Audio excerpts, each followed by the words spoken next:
Good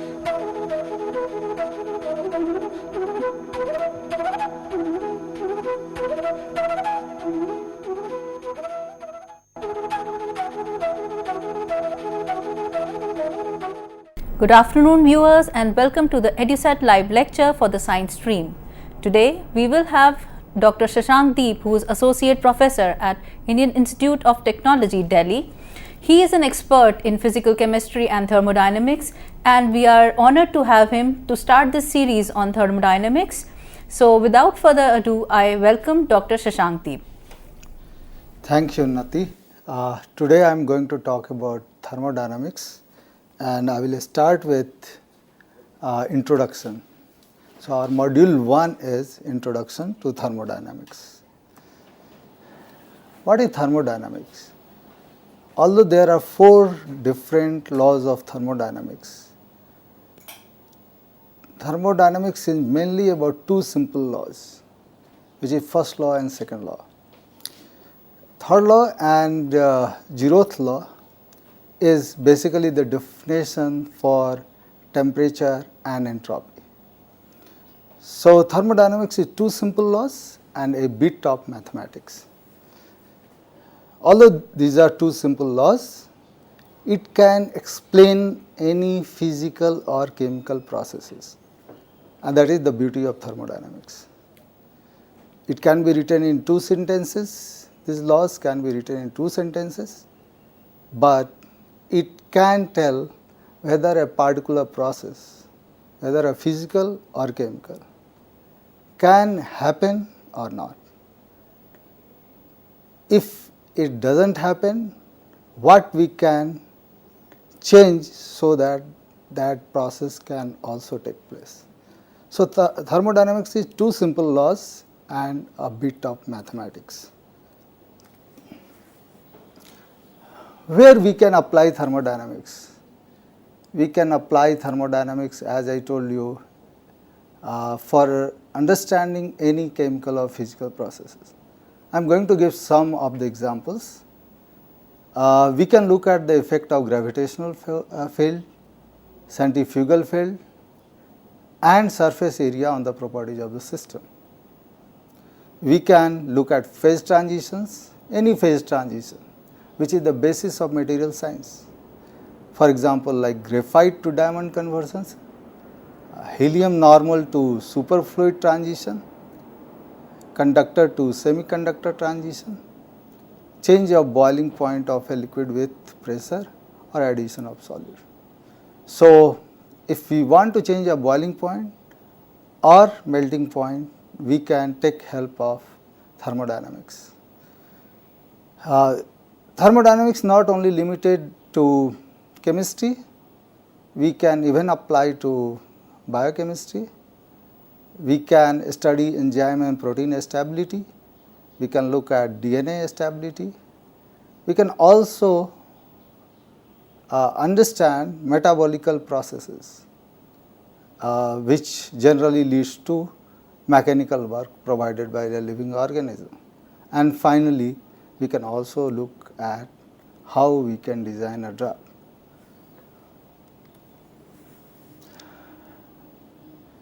Its application is also in industry.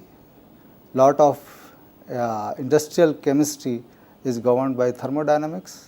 For example, if I want to synthesize ammonia from nitrogen and hydrogen, what are the different conditions which we can employ to get maximum yield from the process?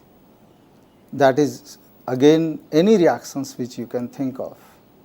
If I want to maximize the yield, I have to take help of your thermodynamics.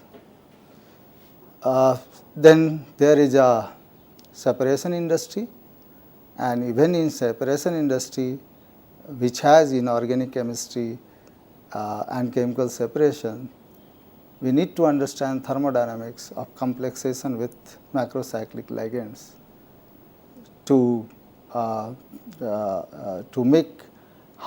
make a process which can give better separation. Geological problems can also be understood. for example, solubility of calcite, energetics of ternary oxides of mineralogical significance. So, there are hundreds of thousands of applications of thermodynamics. Basically, thermodynamics can be used to understand any chemical or physical processes. Before we go to details of thermodynamics, we need to understand several terms. One of the most common term is system. What do we mean by a system? A thermodynamic system is that portion of universe which we have selected for investigation. So, if we have a pen in hand and we want to see how pen is getting affected by the surroundings, our pen is a system. If this room I want to see what happens to this room, then this room is a system. If we go outside and want to look at the weather of Delhi, then Delhi is our system. What is surrounding? The second term which we generally come across in thermodynamics is surroundings. What is surroundings? Surroundings is that part of the universe which can affect the system. It is very important to understand the surrounding is that part of the universe which can affect the system. So, suppose if I am looking at the weather of Delhi, our surroundings is which can affect the weather of Delhi. For example, if suppose there is snowfall in Simla, that is going to affect the weather of Delhi, and so Simla is part of universe for Delhi weather. But suppose something happening in California, snowfall in California, that is not going to affect the weather of Delhi, and so California is not the surrounding which affect the weather of Delhi. We have a different kind of systems. There are three kinds of system which we come across in thermodynamics. First is your open system. The open system is a system in which there is possibility of exchange of matter and energy between system and surrounding, or which can exchange matter or energy with the surrounding. For example, if you are taking a reaction in an open vessel, matter can go out, matter can come in, and also energy exchange is possible between system and surrounding. So, this kind of system is known as open system. What is a closed system? Closed system can exchange energy with the surrounding, but it cannot exchange matter with the surrounding. For example, a reaction carried out in a vessel which is sealed. In that case, matter cannot go out from the system, but exchange of heat is always possible. Third kind of system is your isolated system. Isolated system cannot exchange energy or matter with the surrounding. So, neither energy can go out nor matter can go out. If suppose we take out a reaction which is insulated or which is carried out in a thermal flask with a sealed container.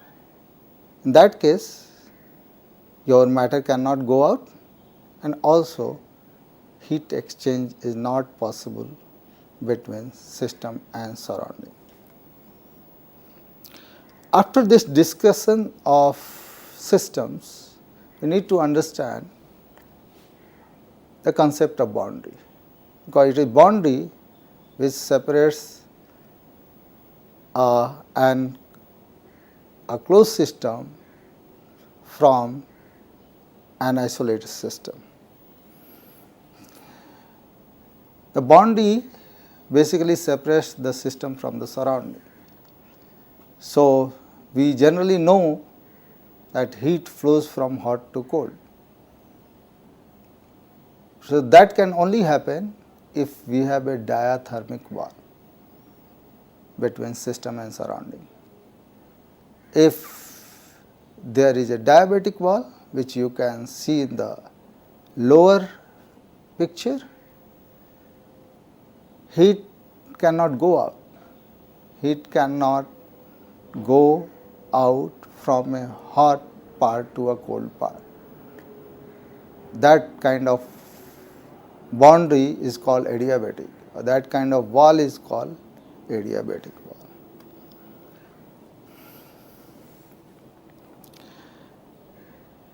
Now, if we want to understand system,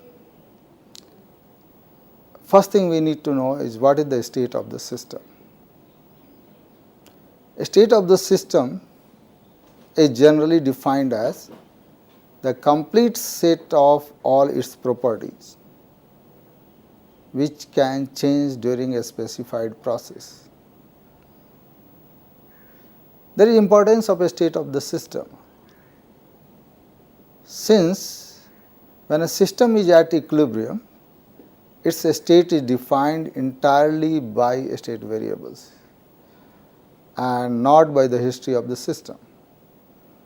So, by saying that not by the history of system, I mean that system, it is not concerned that system, whether system is in a state A or state B,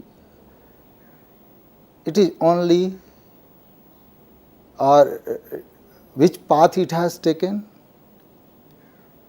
it is only decided by state variables. Properties of system can be described by an equation of state which specifies the relationship between these variables, these state variables. For example, when we start thermodynamics, we generally start with gaseous state. Since gaseous state is system which is easy to understand. So, we start with a gas, which is our system, and for that state variables are N, P, V, T. N is number of mole, P is the pressure, V is the volume, and T is the temperature. And then there is a relationship between variables which is known as equation of state, which is PV is equal to nRT. So, if you know 4 of them, fifth one is automatically known. This is the equation for ideal gas, PV is equal to nRT, and or a perfect gas. An ideal gas or perfect gas is the gas where intermolecular force are negligible.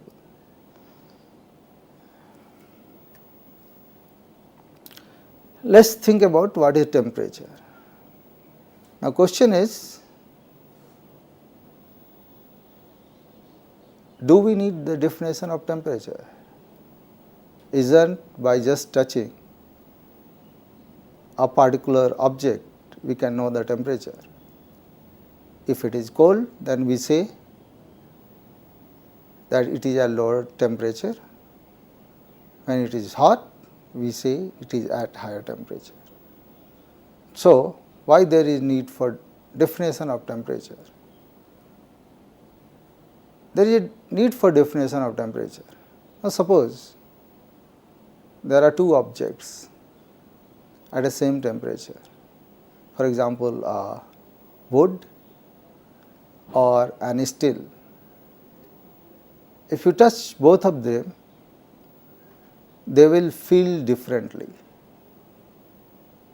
although they are at the same temperature. Now, question is why? Later we will see that it is the heat capacity which decides how we feel. So, although two different objects are at same temperature, we feel differently, and that is why there is need to define temperature. So, here comes Zeroth law of thermodynamics. Now, there is history behind Zeroth law of thermodynamics. People came across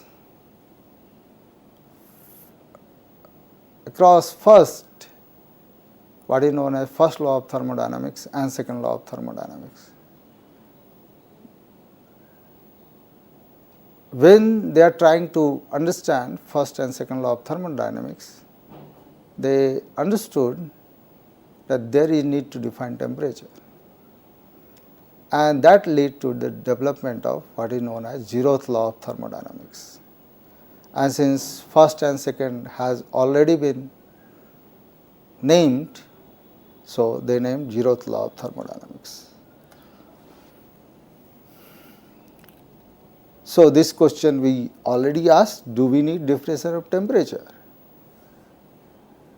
We need it, because on a cold winter's day, a metal railing feels much cooler than a wooden fence post, but they are both at the same temperature. So, Zeroth law helps here.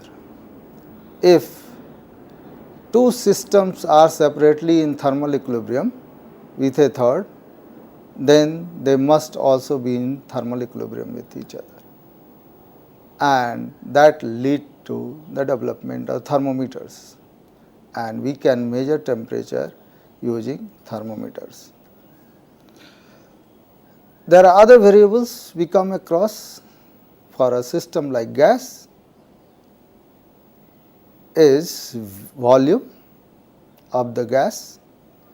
It is generally expressed in meter cube or ml. 1 meter cube is 10 to the power 6 ml or 1000 liter. The next variable is pressure, the pressure of the sample, and we can express pressure in different units, for example, atmosphere, kilopascal, bar, torr.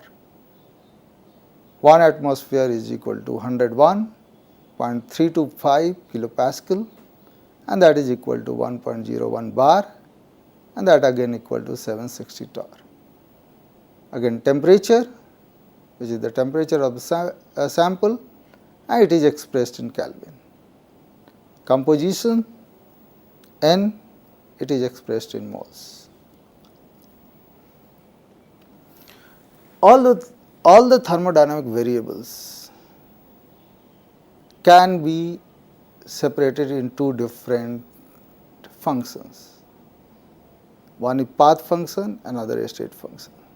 The concept of these two is very important in thermodynamics. A path function is one which depends on the path taken. For example, if I am going from A to B, path function can take different values depending on the path taken. So, value will not be same if I take path 1. In the first diagram you can see path 2 and path 3. So, W1 is not equal to W2, is not equal to W3. So, that is when that happens, that function is called a path function. So, W is a path function here. But if we go from A to B by any of the path and the value remains same, that is called a state function.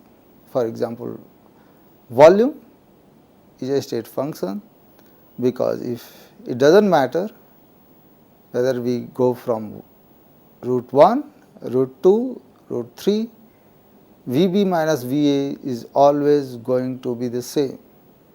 It does not depend on path taken, it does not depend on the history of the system, and that is why they are called a state function.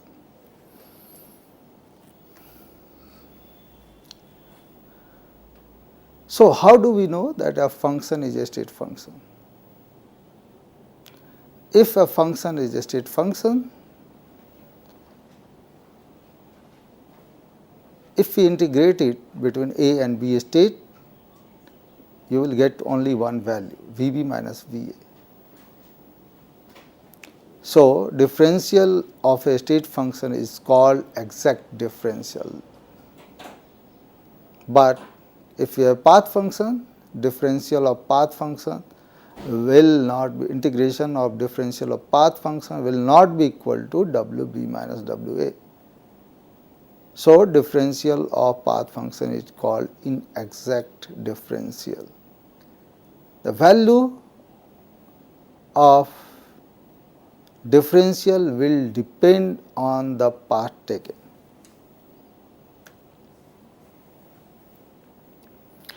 So, let us see with this example. This is the curve between y and x, and suppose if we take y dx, where y is not a function of x. In that case, if we want to integrate between a and b,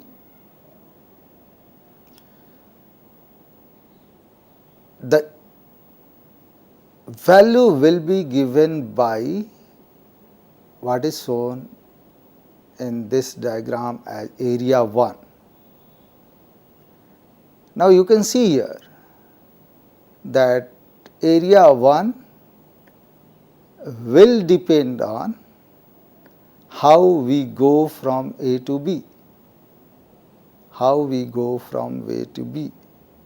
and we know that we cannot integrate y dx between A and B, we cannot have one value. Since y dx is path dependent, hence it is inexact differential. Similarly, you take x dy. X dy will be given as integration of x dy will be given as area 2. Again, the value of area 2 will depend on how we go from A to B. And so, y dx is x dy is again dependent on path. Now, think of a differential dz which is sum of these two, y dx plus x dy. If we integrate that, we will get the total area as 1 plus 2. Now, it is not going to depend on how we go from A to B. If area 1 is small, area 2 will be big, such that area 1 plus area 2 is constant. If area 1 is big, then area 2 is going to be small. So, differential of z, if we integrate it between A and B, it is simply equal to area 1 plus area 2, and its integration will be given by x b y b minus x a y a. So, it is clearly observed that this area 1 plus area 2 will not depend on how we go from A to B, and that is why that is called exact differential. Now, is there any simple test to understand whether a differential is exact or not? Yes, there is a simple test, what is known as Euler's criteria for exactness. What does that mean? If suppose just bring a little bit of differential here, if suppose we have a pressure which is a function of temperature and volume, and we want to understand whether this is a state function or not. So, dP can be written as del P by del T at constant V dt plus del P by del V at constant T dV. Now, dP is going to be exact differential only when the derivative of del P by del T at constant V with respect to V is going to be equal to del by del T of del P by del V at constant T. So, what we mean is that mixed derivative is going to be equal. So, you can see that in first case the differential with respect to T, we went for del by del V. It means this is a mixed derivative. Mixed derivative is not always going to be equal. It is only equal when P is a state function. When P is a state function and dP is exact differential. For example, let us see what we can say about molar volume of an ideal gas, whether it is an exact differential and Vm is a state function. So, Vm is equal to, we know for ideal gas Vm is equal to RT by P. So, applying simple differential, we can write dV is equal to change of volume with respect to pressure at constant T multiplied by dP plus change in volume with respect to temperature at constant pressure multiplied by dt. Now, if we calculate del Vm by del P at constant T, we will get minus RT by P square. So, now we can write dVm is equal to minus RT by P square dP plus R by P dt. Now, take the first one and differentiate with respect to T.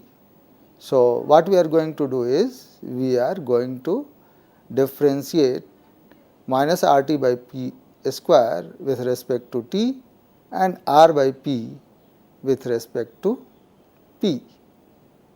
And in both cases, we got minus R by P square.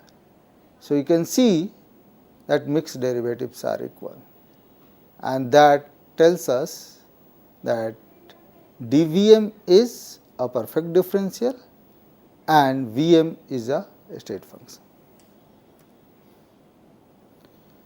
So, again we can say state variables does not depend on the history of the system.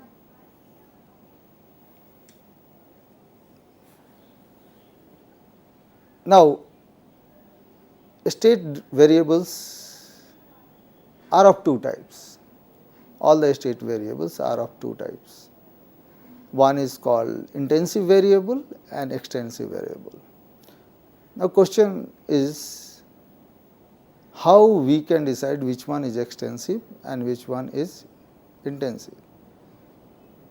So, best way is, if you have taken a gas in a closed box, just cut into half. If a variable changes by half, it is called extensive variable. If it does not changes, it is called intensive variables. So, we know that if we take a gas in a closed system and then divide into half, pressure will not change, temperature will not change. What will change is volume. Volume will be half. So, pressure and temperature are intensive variable, while volume is an extensive variable. Variables often form pairs such that their product has dimension of energy. For example, if I multiply P by V, we will get energy term. The intensive member plays the role of force and extensive the role of displacement. These are some recommended books we can look at: Physical Chemistry by Atkins and D. Paula, Physical Chemistry by Silby and Alberti, Physical Chemistry by McQuarrie and Simon, Molecular Thermodynamics by McQuarrie and Simon, StatMac by McQuarrie. Thank you. Thank you, sir, for this enlightening talk. May I ask a few questions regarding this topic? Yes. Sir has explained to us all the definitions that are important to understand thermodynamics. So, sir, how is that the surroundings, as you were discussing in the examples, so what are the components of the surroundings that actually affect the system thermodynamically? Anything which is going to change the property of the system. Right. If something is not going to change the property of the system, then you don't take it as a part of surrounding. So, for example, if you take a pen which is in your hand and think about whether its temperature is going to affected by something happening in, suppose, Simla. Okay. So, if it is not going to change, then you say that this pen surrounding is not, it does not include the surroundings of the system. So, the system is the body that we are studying, and the surrounding is anything that affects it. Yeah. So, how does gravitational field, as one of the examples, is going to affect any system? Because we don't, when we talk about variables, Yes. we talk mostly about temperature, pressure, and the effect of those. We never account for gravitational field. You know that whenever you go, suppose on a hill station, the boiling point of Changes. water will change. Yes. Right? Yes, sir. Same here, it is like suppose 100 degrees Celsius, boiling point will be lower there. Yes, sir. That is because of effect of gravitation. Which is So water implying is a as the system. pressure. Yeah. So water is a system. Yes. Its boiling point at the surface of earth is 100 degrees Celsius. Now it is going to change because it is going to change at the hill station because pressure is changing when you go up. So, can you explain a little bit more about the variables? So, variables, again I told you there are two types of variables. One is state variable and another is your path variables. Yes, sir. So, state variables are one which doesn't depend on the history or path taken. Okay, history or path taken. So, for example, in case of gas, the pressure, volume, temperature, that is the state variable. Yes, sir. They don't depend on where the gas was initially. Okay, but for example, work done and heat, they will depend on path taken. Path taken. Okay, so if you take three different paths, for example, adiabatic path, isothermal path, or any isobaric path, work will change, heat will change, but the state function will not change. It will be same if initial and final state is same. Right, sir. Sir, as you were talking about adiabatic processes, so how does the volume change here? Volume doesn't changes and temperature changes in adiabatic. So how does this happen work-wise? if we are to look at the kind of work. Adiabatic is not that volume doesn't changes. If volume doesn't change, that process is called isochoric. Yes, sir. Adiabatic, there is no heat flow between your system and surrounding. Sir, how does the work, then there is no net change in the work? No, there will be change in work, sir. Because suppose your system is doing work, am I right? It can happen due to change in the internal energy, which we will talk in the other classes. Yes, sir. How that is going to affect. It doesn't mean if there is no exchange of heat between system and surrounding, it doesn't mean that a state of system cannot change. A state of system can change if there is a work done. And even if there is no work done? No. No, then if both are not possible, work is not possible, heat is not possible, then you cannot change the system. We cannot change the systems. Yeah. So, but if heat is not transferred, still there can be change in the system. Then still there can be work. There can be change. Which can be expressed in terms of change in pressure and volume. Change in temperature generally. So suppose system does the work and there is no heat supply, then system temperature will decrease. Okay. But if surrounding does the work, then system temperature will increase. Okay, so temperature can change, variable will change, state variable will change. Although there is no heat exchange between system and surrounding. Thank you very much, sir, for this enlightening talk. I'm sure if the students have any questions, they can write into us, and this lecture will be uploaded at our YouTube channel and you can follow it there. We will look forward to the second part of this lecture, and we'll follow this series with Dr. Shashank Deep again. And thank you very much, students. Thank you very much, sir. Thank you.